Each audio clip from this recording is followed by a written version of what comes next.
Здравейте, как сте разбрали сглобите от темата на днешният клип, ще е моята колекция от бижута. Да, нещо такова. Ще покажа бижутата, които не са много наброй, но много ми харесват. И да, знам, че е ветровито и за фона. Просто ще снимам на балкона. Така, първото нещо, което ще ви покажа,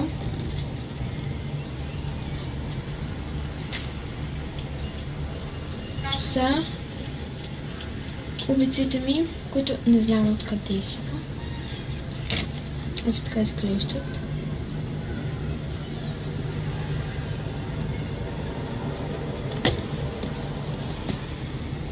И държа в ето това платнено пликче, не знам как да го нарека. И да, следващите обици, които втората не знам къде е, мисля, че пак съм я загубила. Не съм. Ето са ето тези, които са висящи. И имам същото герданче, което не мога сега да си сваля. Ето така изглежда. Те струваха 6 лева от една сергия. В смисъл, това струваше 4 лева обиците, а това 6 лева от една сергия на морето в Ахтопол. И да, следващото нещо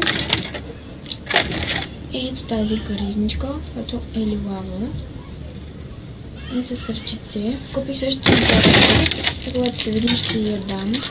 Е зелена. Ето така. В принцип зелена ще да е за мен, но тя каза, че иска нея, така че ще я дам зелената. Те бяха, всяка струваше по 2 лева или 2,50 от пакът Ахтопол, един магазин на бижута. Не беше Сергия магазин. Следващото нещо, мисля, че беше 2,50 или 3 лева. От едно левче в бела. Много симитира му го изгубих, ето така изглежда, вътре има камъчета.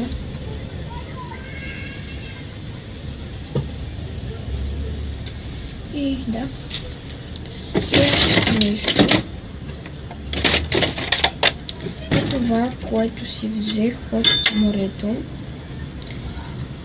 Беше 2 лева. Това е мидичка, дебела мида и оформена като деталинка. Много ми харесва, много е нежно, но не си го нося. Просто не си сменя бижута, защото не ги свалям. Между другото, това от неръждаема стомана, обиците също. Това нещо, което сега ще покажа също. То от Китен, Леля ми го купи, мисля, че и той е 6 лева, защото го видях в магазина за бижута пак за 6 лева. Да, самите камъни много ми харесват. Ето това е делфинче. Както виждате, и този камък е същия, но има и бял камък, който мисля, че беше опал. И след това тук в тази част няма, имам само друпети. Така, следващата в тази кутийка има сребърни неща, които някои са нормални, някои са мои, ще ви покажа моите. Така, като повечето неща по принцип са на мама, но не ги носи и вече са мои. И така. Ето тези обици, които са с сваровски камък сваровски. Ето така изглеждат. Ето тук. Много са нежни. Да. Мисля, че са от Avon, не съм сигурна. Следващото нещо, което е пак с такъв камък и кристалчета. И обиците бяха с кристалчета. Ето тази гривничка, която ще падна. Тя клипче не ми падна, защото добре, тук ще... Добре, не е паднало. Ето така изглежда гривничката. Много нежна, сладичка. Поне според мен. Следващото нещо, което пак е с такъв камък, и последното нещо с такъв камък, е колието, което го изпадя. Защото има други неща, които са заполели в него. Добре, очевидно мога да го отплета. Ето така изглежда. Това пак е такова, като гривничката.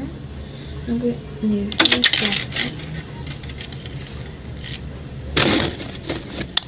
Така, следващото нещо ето това герданче, което пак това полие, което пак е сребърно. Ето така изглежда. Има перличко. И да, много е хубаво. Ето така изглежда самото синджирче. И следващите неща са ето тези обици, които са мои. И са с кристалче и малки още кристалчета. Много сладко. Ето така изглежда. Сега се отворила и няма да ви покажа хубаво. Много е красиво. Ето така. В принцип не нося много често обици, просто обичам да си купувам. И да. И това бяха моите бижута. Надявам се клипът да ви харесва. Ако това е така, се абонирайте, харесайте и коментирайте дали нещо от това ви е харесало или искате да направя някакъв клип пак за някаква колекция. Не знам. И да, чао!